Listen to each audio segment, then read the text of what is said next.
রবিবার দেখুন, জানুন সত্য রামায়ণ, যা এখনো কোনো সংবাদ মাধ্যমে প্রচারিত হয়নি। একসময় এই সত্য রামায়ণ আদালতের নির্দেশে নিষিদ্ধ ঘোষিত হয়েছিল, পরে সে নির্দেশ উঠে যায়। কেন? তবে কি আদালত এই সত্য রামায়ণকে মান্যতা দিয়েছিল? দশরথের কি আরও 350 জন স্ত্রী ছিল? ঋষ্যশৃঙ্গ মুনি কি রাম, লক্ষ্মণ, ভরত, শত্রুঘ্নের পিতা? দেবী সরস্বতী কি কৈকেয়ীর দাসী মন্থরা? নারদের অভিশাপেই কি বিষ্ণুর মর্তে রাম হয়ে জন্মগ্রহণ? সীতা কি সম্মতি দিয়ে রাবণের সঙ্গে লঙ্কায় যান? রাম কি লক্ষ্মণকে হত্যা করতে চেয়েছিলেন? এমন অনেক অজানা তথ্য জানতে দেখুন সত্য রামায়ণ দিগদর্শন চ্যানেলে। প্রতি রবিবার রাত 10টায় প্রকাশিত হবে। লগ ইন করুন, সাবস্ক্রাইব, বেল আইকন ছুঁয়ে গ্রাহক হন। Information provided by the speaker, presenter on the IDSC platform is for general information purposes only. All information is provided in good faith. However, we make no representation or warranty of any kind, express or implied, regarding the accuracy, adequacy, validity, reliability, availability, or completeness of this information. নমস্কার, দিগদর্শন থেকে সুজিত চট্টোপাধ্যায় বলছি। আপনাদের সামনে গত 40 সপ্তাহ ধরে একটি বিষয় নিয়ে হাজির হচ্ছি, সত্য রামায়ণ, যা একটি গ্রন্থ। এই বইটি লিখেছেন পেরিয়ার ইভি রামাস্বামী তামিল ভাষায়। সেটির হিন্দিতে অনুবাদ হয়েছে, তার নাম সচ্চি রামায়ণ। ইভি রামাস্বামী আসলে একটি দলিত আন্দোলনের দক্ষিণ ভারতের একজন বড় সড় নেতা। তার হাত ধরেই কিন্তু এই দক্ষিণ ভারতের যে ডিএমকে দল, তার সৃষ্টি হয়েছিল। তিনি কংগ্রেসেতেও ছিলেন, সে এক অন্য কাহিনী।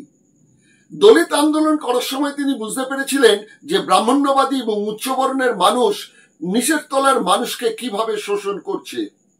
তাই তিনি খুঁজে পেলেন যে এর সূত্র কোথায়। তার অন্যতম সূত্র উনি খুঁজে পেলেন পুরাণের রামায়ণ গ্রন্থে, যা ব্রাহ্মণ্যবাদী একটি দর্শন তিনি দেখেন। আমাদের বাংলাতেও অনেক মনীষীও সে কথাই স্বীকার করেছেন যে রামায়ণ আসলে বৌদ্ধ ধর্মকে নস্যাৎ করার জন্য একটি ব্রাহ্মণ্যবাদী একটি সাহিত্য। তো যাই হোক, এই বইটির বিভিন্ন ভাষায় বিভিন্ন রকম ভাবে বিভিন্ন দেশে বইটির প্রচলন আছে। ঘটনাক্রম একটু আলাদা, কিন্তু মূলত রাম রাবণকে হত্যা করেছিলেন এই বিষয়টা পরিষ্কার, এবং রামচন্দ্র বনবাসে গিয়েছিলেন সেই বিষয়টিও পরিষ্কার। কোন কোন বইয়ে বলা আছে রাম সীতা হচ্ছেন ভাই বোন, আর কোথাও তো বলা আছে স্বামী স্ত্রী। কিন্তু একটু যদি খতিয়ে দেখেন তাহলে দেখবেন যে রামচন্দ্রের যে স্ত্রী সীতা, তার যে বোন হতেই পারেন, তার কারণ হচ্ছে এই রামচন্দ্র হচ্ছেন ইক্ষ্বাকু বংশের একজন সন্তান, মানে পরবর্তী প্রজন্ম। আবার সীতার কথাও বলা হচ্ছে সেও ওই ইক্ষ্বাকু বংশেরই এক সন্তান।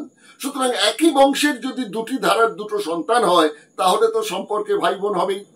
আর দশরথ জাতকে বৌদ্ধ জাতক যেটা, সেখানে তো পরিষ্কার বলা আছে, তবে অযোধ্যার রাজা নয়, সেখানে বলা হয়েছিল দশরথ ছিলেন কাশীর রাজা, এবং সেই কাশীর যিনি রাজা, সেই দশরথের পুত্র রাম, লক্ষ্মণ এবং সীতা, মানে রাম পণ্ডিত, লক্ষ্মণ পণ্ডিত এবং সীতা, এই তিনজন বনবাসে গিয়েছিলেন তার দ্বিতীয় পক্ষের স্ত্রীর ষড়যন্ত্রে যাতে পড়তে না হয়, তার জন্য তিনি পাঠিয়েছিলেন তাদের। তো যাই হোক, সে গল্প আরো বিস্তারিত ভাবে আছে, এখানে সে প্রযোজ্য নয়। আমরা এখানে যেটা করেছি, গত 40 পর্ব ধরে রামায়ণের বিভিন্ন চরিত্রগুলো চুলচেরা বিশ্লেষণ করেছি, এবং বাল্মীকি লিখেছেন, কার্তিক কৃত্তিবাস কি লিখেছেন, তুলসীদাস কি লিখেছেন, কন্ন রামায়ণে কন্ম কি লিখেছেন, এই সবগুলোকে নিয়ে দেখেছি যে একটার সঙ্গে একটার কিন্তু কোনো মিল নেই, যে যার মতন খুশি বলে গেছেন। তো এই জায়গায় দাঁড়িয়ে আমরা প্রতিটি চরিত্র যেমন বিশ্লেষণ করেছি, এই 40 সপ্তাহ ধরে চলার পর এই 41 নম্বর পর্বে আমরা চলে আসতে চাইছি রামায়ণের কিছু উপেক্ষিত চরিত্র নিয়ে। তার মধ্যে প্রধান লক্ষ্মণের স্ত্রী উর্মিলার কথায় আসব। রাজা জনকের কন্যা ছিলেন উর্মিলা, আর দত্তক কন্যা অর্থাৎ কুড়িয়ে পেয়েছিলেন সীতাকে। এই জনক রাজার নাম ছিল শিরধ্বজ, তার যে ভাই তার নাম কুশধ্বজ। কুশধ্বজের আবার দুই মেয়ে, মান্ডবী এবং শ্রুতিকৃত্তি। এই শ্রুতকৃত্তি এই দুজনের সঙ্গে বিয়ে হয়েছিল, কিন্তু ভরত আর শত্রুঘ্নর আর উর্মিলার সঙ্গে বিয়ে হয়েছিল লক্ষণ, আর ওই যে কুড়িয়ে পাওয়া মেয়ে সীতা, তার সঙ্গে বিয়ে হয়েছিল রামচন্দ্রের। উর্মিলার কথা, মান্ডবীর কথা বা শ্রুতকীর্তির কথা সেভাবে কিন্তু বাল্মীকি উল্লেখ করেননি।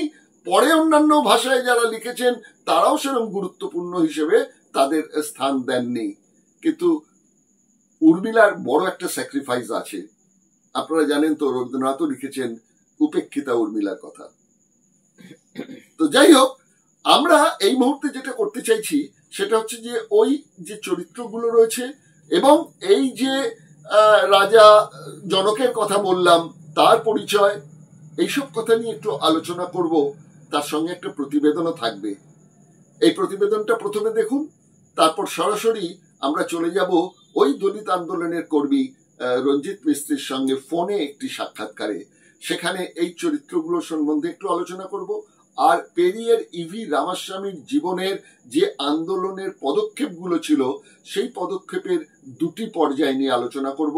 যে পর্যায়ে তিনি এই রামায়ণ এবং রামের ছবি পুড়িয়ে দিয়েছিলেন এবং তার ফলে তার নাকি গ্রেপ্তার হওয়ার পর তিনি জেলেও গিয়েছেন, ইত্যাদি ইত্যাদি অনেকগুলো বিষয় আছে। চলুন প্রথমে একটি প্রতিবেদন দেখুন, তারপর সরাসরি আমরা চলে যাব রঞ্জিত মিস্ত্রির সঙ্গে ফোন আলাপে। বাল্মীকির জন্ম কবে, আদৌ বাল্মীকি বলে কেউ কোনো কালে ছিলেন কিনা তার কোনো প্রামাণ্য নথি নেই। আনুমানিক খ্রিস্টপূর্ব ৫ম থেকে ১ম শতাব্দীতে তিনি রামায়ণ রচনা করেন এমনই দাবি করা হয়। বুদ্ধদেবের জন্মকালও আনুমানিক ৫৬৩ বা ৪৮০ খ্রিস্টপূর্বাব্দ। অর্থাৎ কারো কারো মতে গৌতম বুদ্ধের জন্ম রামায়ণ রচনার আগে, কারো কারো বা মতে পরে।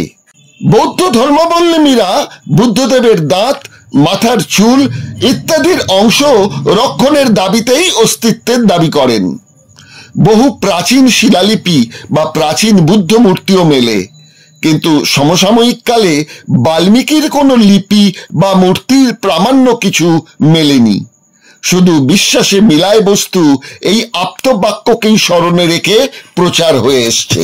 তর্কের খাতিরে বাল্মীকি রামায়ণকে যদি ঐতিহাসিক ইক্ষ্বাকু বংশের বংশলিপি হিসেবে খোঁজা যায়, তাহলে সূর্যবংশীয় রাজা দশরথ সেই বংশের উত্তর পুরুষ। আবার রামায়ণেই উল্লেখিত হয়েছে সীতা রাজা জনকের দত্তক কন্যা হলেও নিজ কন্যা উর্মিলার সঙ্গে লক্ষণের বিয়ে দেন, আর রাজা জনক উপাধি হিসেবেই তার পরিচিতি ছিল। আসল নাম শিরধ্বজ, তার ভাই কুশধ্বজ। কুশধ্বজের ২ কন্যা মান্ডবী ও শ্রুতকীর্তি। তাদের বিয়ে হয় ভরত ও শত্রুঘ্নের সঙ্গে। বাল্মীকি কোথাও কিন্তু সীতাকে রাজা জনকের দত্তক কন্যা বললেও রাবণের কন্যা বলেননি। বলা হয়েছে বেদবতী ছিল সীতার পূর্বজন্ম। বেদবতী ব্রহ্ম ঋষি কুশধ্বজের কন্যা ছিলেন। কুশধ্বজ দেবগুরু বৃহস্পতির পুত্র। অন্যদিকে এই আরেক কুশধ্বজ রাজা জনকের ভাই।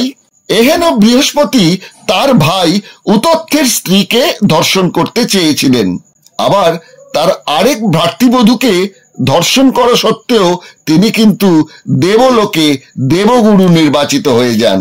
আর অন্যদিকে বেদবতীকে ধর্ষণের দায়ে রাবণকে বেদবতী আত্মহত্যা করে একটি অভিশাপও দিয়ে যান, কেননা পরজন্মে তার মৃত্যুর কারণ হতে হবে। তো এই জটিলতা পরের পর্বের জন্য রেখে দিয়ে রাজা জনকের ঔরসজাত কন্যা উর্মিলা প্রসঙ্গে আলোচনা করব সত্য রামায়ণ এক সত্যের উন্মোচন গ্রন্থের লেখক রঞ্জিত মিস্ত্রির সঙ্গে। থাকবে দলিত আন্দোলনের নেতা পেরিয়ার ইভি রামাস্বামীর কর্মজীবনের একাংশ সম্পর্কে আলোচনা। হ্যালো, নমস্কার, আমি ভিক্টরসন থেকে সুজিত বলছি। হ্যাঁ বলুন। আবার একটি সপ্তাহ ঘুরে গেল। আমরা সত্য রামায়ণের যে পর্বটি শুরু করেছি সেই পর্বের ৪১তম পর্বে আমরা উপস্থিত হয়েছি। ৪১ নম্বর পর্বে আমরা একটু আগের পর্বে আমরা আলোচনা করেছিলাম রাজধর্ম সম্পর্কে। এবারে আপনার কাছে একটু জানতে চাইবো, সেটা হচ্ছে রামায়ণে বেশ কিছু চরিত্র আছে যেগুলো খুব উপেক্ষিত চরিত্র, যার মধ্যে রবীন্দ্রনাথ তো নিজেই লিখেছেন উপেক্ষিতা উর্মিলার কথা। উর্মিলা লক্ষণের স্ত্রী। কাহিনীতে যেটা পাওয়া যাচ্ছে যে বিষ্ণু যখন রামের অবতার নিচ্ছেন তখন নাগ, যার এই অনন্ত শয্যায় শুয়ে থাকতেন বিষ্ণু, আর পাটি লক্ষ্মী বললেন যে তুমি একা মরতে যাবে, তো আমি মেনে নিতে পারি না, আমাকেও যেতে হবে। তখন সীতা হয়ে তো লক্ষ্মী এলেন, আর ওদিকে শেষনাগ বললেন আমিও তোমাকে ছাড়া থাকবো কি করে, আমিও তোমার সঙ্গে যেতে চাই। তখন তিনি নাকি লক্ষণ হয়ে জন্মালেন। আবার শেষনাগের যে স্ত্রী তিনি বললেন আমিও বা থাকবো কেন, আমিও তাহলে পৃথিবীতে যাব। তখন তিনি পৃথিবীতে এলেন, তিনি জনক রাজার কন্যা উর্মিলা হলেন। এখন প্রশ্ন যেটা জাগে মনে যুক্তির বিচারে, সেটা আপনি যুক্তি বলবেন, আপনি কিভাবে ভাবছেন, এর কোনো ব্যাখ্যার কোনো প্রয়োজন নেই। সেটা হচ্ছে জনকরাজ, তার নাম হচ্ছে শিরধ্বজ, তার ভাই কুশধ্বজ, আর এই শিরধ্বজের কন্যা হচ্ছে উর্মিলা, মানে তার ঔরসজাত কন্যা উর্মিলা। আর জমিতে কুড়িয়ে পেয়েছিলেন সীতাকে, যার জন্য তার একটা নাম বোধহয় ছিল ভূমিজা। যাই হোক, এখন এই সীতাকে তো কুড়িয়ে পেয়েছেন, তার তো কোনো পিতৃ পরিচয়ের বিষয়টা ছিল না।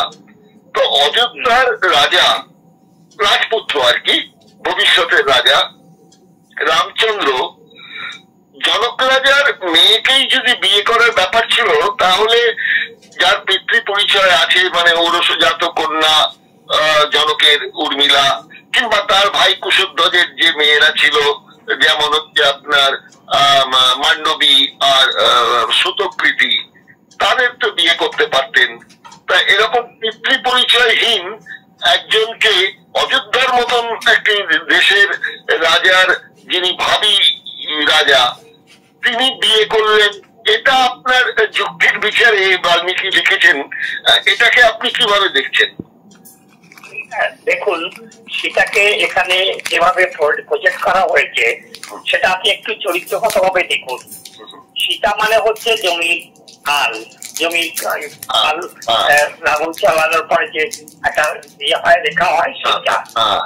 এবং জমির সঙ্গে সীতাকে যুক্ত করা হয়েছে চাষের হিসাবে, যেহেতু ওই সময়কার কৃষি ব্যবস্থা প্রধান একটা উপজীবিকা ছিল বলে ওই সেইটাকে মাহাত্ম্য দেওয়ার জন্য, সেটাকে প্রাধান্যতা দেওয়ার জন্য এই সীতাকে ওখানে প্রজেক্ট করেছে। আচ্ছা, একেবারে সাধারণ অর্থে এটা করেছে। আচ্ছা, ঠিক আছে। আচ্ছা, কিন্তু আপনি যদি দেখেন যে এই সীতার আসার যে অস্তিত্ব, সেটা আপনি জাতক হিসেবে দেখবেন, সেখানে কিন্তু ভাই বোনের সম্পর্ক। এবং রাম, এই লক্ষণ কিংবা শ্রী, এরা যারা বিবাহ করেছেন, এদেরও কিন্তু যাদের বিবাহ যাদের সঙ্গে হয়েছে, তারাও কোনো না কোনো সূত্রে, যোগসূত্রে কিন্তু ভাই বোন। হয়েছে ইন্টারেস্টিং ব্যাপারটা হয়েছে, সীতাকে বড় করে দেখানোর জন্য সত্যি যে আরো বোনরা ছিলেন কিংবা আরো যে বউরা ছিলেন, তাদের সবাইকে কিন্তু পর্দার আড়ালে রেখেছে। ইভেন দশরথের স্ত্রীদের মধ্যে যদি দেখেন, তবে একমাত্র স্ত্রী কোনকে একে আগে করেছে, বাকি স্ত্রীদের কিন্তু কোনো গুরুত্বই দেয়। তো এই যে ব্যাপারটা রয়েছে তখনকার, এই যে রাজধর্মের ব্যাপারটা যেটা আপনি বলছেন, একেবারে সত্যি কথা। এই রাজধর্ম বলতে ওদের কাছে যেটা রাজধর্ম, সেটা আমাদের কাছে অধর্ম। এটা তো সাধারণ কথা। তো সেই অধর্মের জায়গা থেকে ওরা চরিত্রের দিক থেকে নারীকে করা, শোষণ করা, ওরা নারীকে হীন করে দেখা, আবার নারীকে নিজের ভোগ্যবস্তু হিসাবে ব্যবহার করা, সবগুলোই করেছেন। যেখানে বোন ভাই কোনো কিছুই তারা কিন্তু করে একটা জায়গায় করেছেন, জাতি ব্যবস্থার যারা নিম্ন স্তরে তাদের সঙ্গে খারাপ ব্যবহার করেছেন, তাদেরকে মানে উল্লঙ্ঘ করার চেষ্টা করেছেন, তাদেরকে চরিত্রহীনতা দেখিয়েছেন, রাক্ষস দেখিয়েছেন, এটা করেছেন। বাল্মীকির এইখানটা বাল্মীকি সম্পূর্ণভাবে ব্রাহ্মণবাদী ব্যবস্থার যে ছিল সেটাকে উনি সামনে এনে রেখেছেন। এটা আপনি যেটা বললেন সেটা খুঁজতে গেলে দেখা যাচ্ছে যে রামচন্দ্রকে, এটা যে বৌদ্ধ, আপনি দশরথ জাতক থেকে যেটা বললেন ভাই বোনের সম্পর্ক এবং অযোধ্যার রাজা নয় কাশীর রাজা, এই বিষয়গুলো আছে। আবার যদি এই পৌরাণিক শাস্ত্রগুলোতে আমরা দেখি, সেখানে বলা হচ্ছে রামচন্দ্র হচ্ছেন ইক্ষ্বাকু বংশের উত্তর পুরুষ। ওদিকে জনক রাজার যে বিষয়টা দেখতে পাচ্ছি আমরা, সেটাও দেখতে পাচ্ছি তিনিও ওই ইক্ষ্বাকু বংশেরই এক পুরুষ। তার মানে একই বংশের যখন পুরুষ হচ্ছে, তখন তো ওই পৌরাণিক মতো আমাকে বৌদ্ধ রামায়ণ দেখতে হবে না, এই তথাকথিত হিন্দুত্ববাদীদের যে রামায়ণ, সেখানেও তো দেখা যাচ্ছে যে দুজনেরই পূর্বপুরুষ এক। সুতরাং সম্পর্কের দিক থেকে তো ভাই বোন, সেটা তো এই হিন্দু পৌরাণিক গ্রন্থটাও তো এক বরং ভাবে সেটাই এস্টাবলিশ হচ্ছে। আপনি সেটা দেখুন না, যার ফলে কি করেছে জনক রাজার মেয়ে সীতাকে ওই জন্য ওর সঠিক মানে ওরজাত সন্তান হিসাবে প্রজেক্ট করেন। ওটাকে প্রজেক্ট করেছে হচ্ছে জমি থেকে কুড়িয়ে পাওয়া বিষয় হিসাবে, তাই নয় কি? এটা বাস্তব পরিস্থিতি এটা। আচ্ছা, যেহেতু এই পর্বটা আমরা একটু উপেক্ষিত বা উপেক্ষিতা চরিত্রগুলো নিয়ে আলোচনা করছি, লক্ষণের স্ত্রীকে প্রথমে রাখছি এই কারণে, কেন বেশ গুরুত্বপূর্ণ তার জায়গা কিছু তথ্য পাওয়া যাচ্ছে। সেটা হচ্ছে এই উর্মিলা ছিলেন খুব ভালো যোদ্ধা, মানে খুব ভালো তলোয়ার চালাতে পারতেন। হ্যাঁ, আমরা যেহেতু এইবারের পর্বে উপেক্ষিত বা উপেক্ষিতা চরিত্র নিয়ে আলোচনা করছি, সেখানে আমরা প্রথমে আনতে চাইছি লক্ষণের স্ত্রী উর্মিলার কথা। কারণ তথ্য বলছে উর্মিলা খুব ভালো যোদ্ধা ছিলেন, মানে এত ভালো তলোয়ার চালাতে পারতেন তিনি। এবং তার সঙ্গে সঙ্গে যেটা পাচ্ছি সেটা হচ্ছে যখন সীতা চলে গেলেন অগ্নি পরীক্ষা দিয়ে, তখন লবকুশ খুব ছোট ছোট, তা কিন্তু নিজের সন্তানের মতন করেই উর্মিলা মানুষ করেছেন। আবার লক্ষণ যখন রামের সঙ্গে বনবাসে গেলেন, সেই সময়ও তার সঙ্গে যেতে চেয়েছিলেন, কিন্তু লক্ষণ দেননি। লক্ষণ বলেছিলেন যে তুমি সঙ্গে থাকলে পরে আমার দাদা এবং বৌদির প্রতি আমাকে যে নজর রাখতে হবে, সেখানে কোনো ফাঁকি হয়ে যেতে পারে, তাই জন্য তোমার যাওয়ার দরকার নেই, আমি একা যাব। উর্মিলা মেনে নিলেন এবং তিনি নাকি নিদ্রা দেবীর সঙ্গে যোগাযোগ করে জানালেন যে এই 14 বছর বনবাসের সময় তিনি ঘুমিয়ে কাটাবেন। আর যেহেতু লক্ষণ ঘুমোতে পারবেন না, দাদা এবং দাদার স্ত্রীকে পাহারা দিতে হবে, তিনি জেগে থাকবেন, আমি 14 বছর ঘুমিয়ে থাকবো। আবার দেখতে পাচ্ছি যে রামচন্দ্র যখন বনবাসে যাচ্ছেন, তখন তাকে সিল অফ করতে ভরত এবং শত্রুঘ্ন যাচ্ছেন। এই সময়টা ছিল 15 দিনের একটা সময়। এই 15 দিন সময় কিন্তু অযোধ্যার মানে প্রতিরক্ষা ব্যবস্থা এবং রাজার যা দায় দায়িত্ব সবকিছু পালন করেছিলেন উর্মিলা।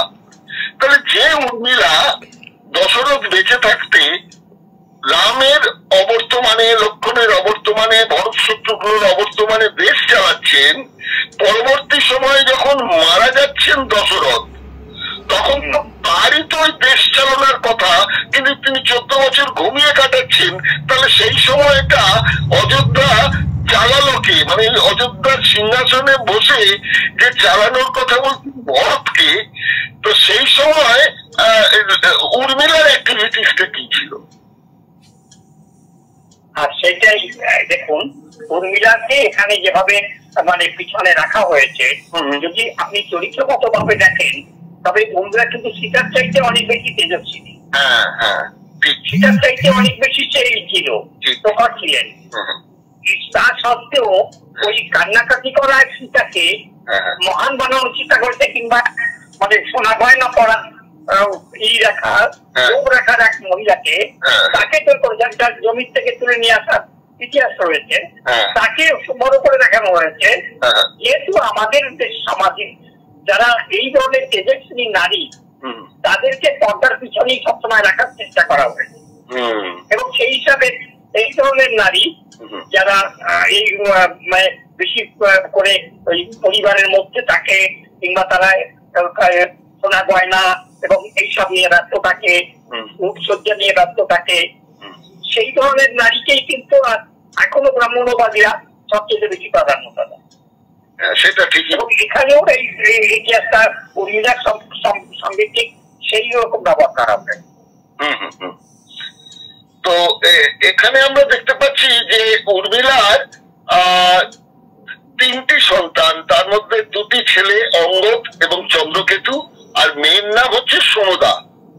এই অঙ্গদ যে সেই কি অঙ্গরাজ্য যেটাকে বলা হয় বিহারের যে অংশ, তার নামেতে তো তাহলে হয়েছে এই অঙ্গদের নাম দিয়েই অঙ্গ। হ্যাঁ, আচ্ছা, তাহলে এই অঙ্গদ, ধর্মকেতু বা সন্ধ্যা, লবকুশের নাম আমরা পাচ্ছি রামায়ণেতে। এই অঙ্গদ, ধর্মকেতু বা সন্ধ্যা এরাও কিন্তু উপেক্ষিত চরিত্র হিসেবে থেকে গেল রামায়ণে। তার মানে বাল্মীকি চেয়েছিলেন ওই রাম, সীতা, লবকুশ এই 4 জনের আধারেই রামায়ণটাকে রেখে দেওয়া, আর বাকিদের প্রয়োজন মতন আর কি ব্যবহার করা। তাই হয়েছে। আপনি শত্রুঘ্নকে দেখুন না, তাই তো, শত্রুঘ্নকে দেখুন না, শত্রুঘ্ন আছে কোথায় পিকচার? ঠিক তো। হ্যাঁ, কিন্তু রামায়ণে তো বলছে যে রামের একদম আজ্ঞাবহ ছিলেন লক্ষণ, আবার ভরতেরই সেরকম আজ্ঞাবহ ছিলেন শত্রুঘ্ন। হ্যাঁ, কিন্তু রামায়ণে উপেক্ষিত থেকে গেছেন।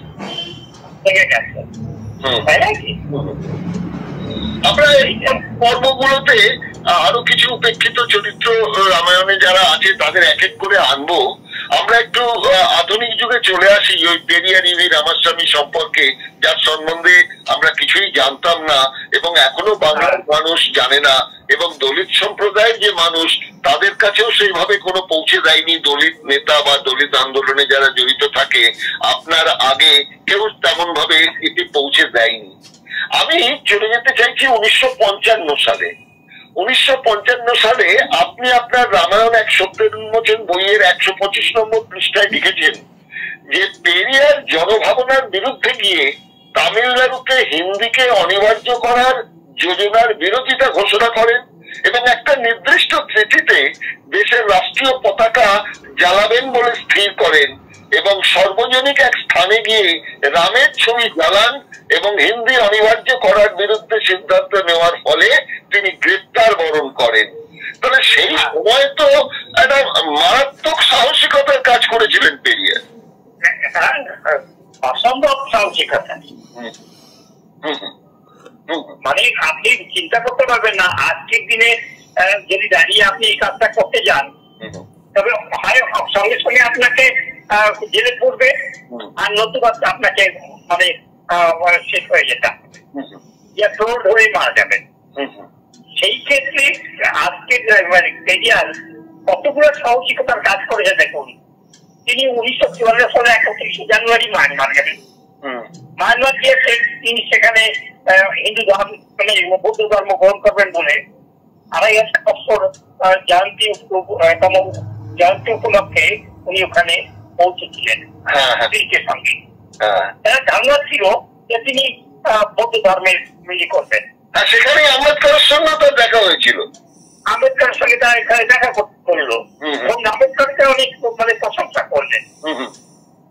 কিন্তু পরবর্তীকালে পেরিয়ার বললেন পূর্বমেদের নিয়ে বৌদ্ধ ধর্মের দীক্ষা নেবেন, কিন্তু সেটা বোধ হয় শেষ পর্যন্ত নেননি, তাই তো? নেননি।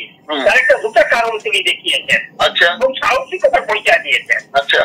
একটা কারণ তিনি দেখিয়েছেন, যদি উনি হিন্দু ধর্মের থেকে বেরিয়ে যান তবে হিন্দু ধর্মের বিরুদ্ধে উনি লড়াই করতে পারবেন না। হ্যাঁ, মানে ভেতরে লড়াইটা করতে হবে, ভেতরে একটা গুরুত্বপূর্ণ কারণ। দ্বিতীয় কারণ হচ্ছে যে বৌদ্ধ ধর্মেও ব্রাহ্মণিজম যে ভাবনা মানে পুরোহিত তন্ত্র, সেই পুরোহিত তন্ত্র কিন্তু ছিল বলে উনি ওটাকে মেনে নিতে পারেননি। এই জন্য কোন ধর্মে প্রবেশ করে উনি কোন লড়াই করতে চাননি, কেননা উনি মনে করেছেন যে বস্তুবাদী ভাবনার চিন্তায় এই কোন ধর্মের মধ্যে নিজেকে প্রবেশ করা যাবে না। এবং এক সময় এসে আম্বেদকরের এই ধারণার থেকে তিনি বিপাক করেছেন।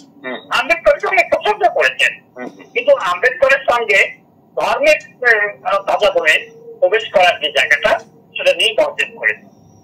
এটা ভারতবর্ষের বুকে কেন কপিলের পরে, আমি আপনাকে বলবো কপিল কিংবা আপনি সাংখ্য দর্শনের পরে আপনি বলুন তো ভারতবর্ষে এমন একজন ব্যক্তিকে দেখিয়ে দিন যে পেরিয়ারের সমসাময়িক ভাবে ধর্মের বিরুদ্ধে করেছেন ভারতবর্ষ। না, ঠিকই মানে অনেকে করেছেন, চৈতন্য কিছু করেছেন, হরিচাঁদ কুঞ্জও কিছু করেছেন, কিন্তু যেভাবে উনি করেছেন তার সমসাময়িক কেউ আছেন কি বলুন? না, সেটা নেই। এই জন্যই ওনার প্রতি আমার একটা আলাদা শ্রদ্ধা, হ্যাঁ, বলতেই হবে। এবং তার সঙ্গে সঙ্গে আরেকটা ব্যাপারও দেখেছি, সাহসিকতার কাজ। সেই সময়তে তখন আপনি লিখছেন যে ত্রিচিতে আয়োজিত এক জনসভায় পেরিয়ার উচ্চ আদালতের বিচারকদের সমালোচনা করে বলেছিলেন যে এই লোকেরা বঞ্চিত শ্রেণী মানুষদের ঘৃণার নজরে দেখে। মানে সেই সময় দাঁড়িয়ে এইরকম বিচারকদের বিরুদ্ধে সমালোচনা এবং জনসভায় দাঁড়িয়ে ওপেনলি বলার যে জায়গাটা, সেটারও তো একটা বুকের পাটার ব্যাপার ছিল।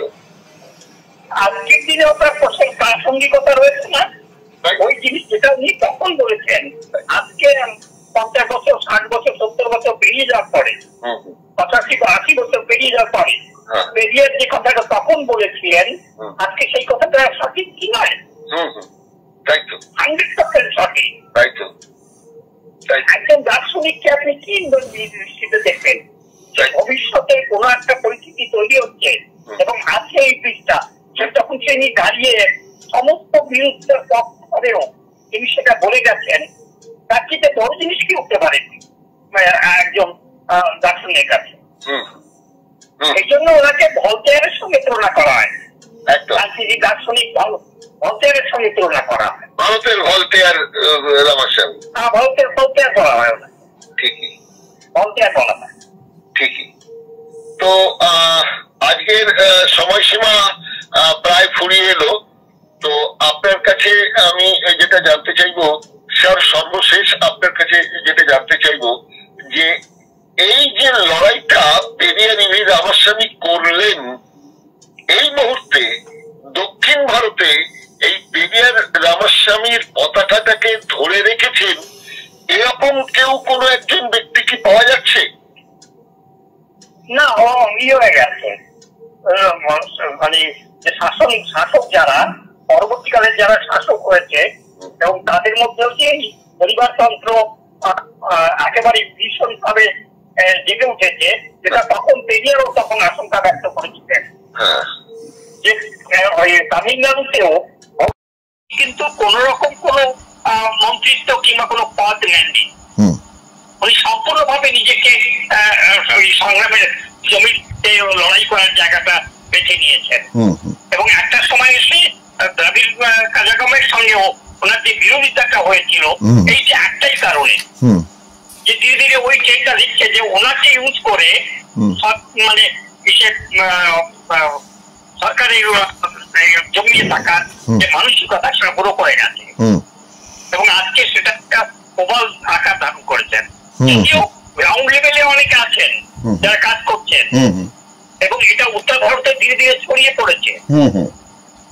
আমি যেহেতু উত্তর ভারতের দীর্ঘদিন ধরে শিখেছি, আমি দেখেছি যে পেরিয়ার ধীরে ধীরে উত্তর ভারতেও প্রচুর পরিমাণে পাচ্ছেন এবং বড় বড় ইনস্টিটিউট গুলো এখন পেরিয়ারকে সেইভাবে যারা ছাত্ররা রিসার্চ দিয়ে কাজ করছেন তারা কিন্তু প্রচুর ভাবে কাজ করছেন। ঠিক আছে রঞ্জিত বাবু, এই পর্বটা এখানেই শেষ করছি। সামনের পর্বে রামায়ণের আরো কিছু উপেক্ষিত চরিত্র এবং পেরিয়ার ইভি রামাস্বামীর জীবনের এখন প্রায় দ্বিতীয়াংশে চলে এসেছি, সে সময় তার যে কিছু পদক্ষেপ রয়েছে, সাহসী পদক্ষেপগুলো রয়েছে, সে সম্পর্কেও কিছু আপনার কাছ থেকে জেনে নেব। আজকে এই পর্বটা তাহলে এখানে শেষ করছি। ঠিক আছে, এখানে শেষ করুন। ওকে, ভালো থাকবেন।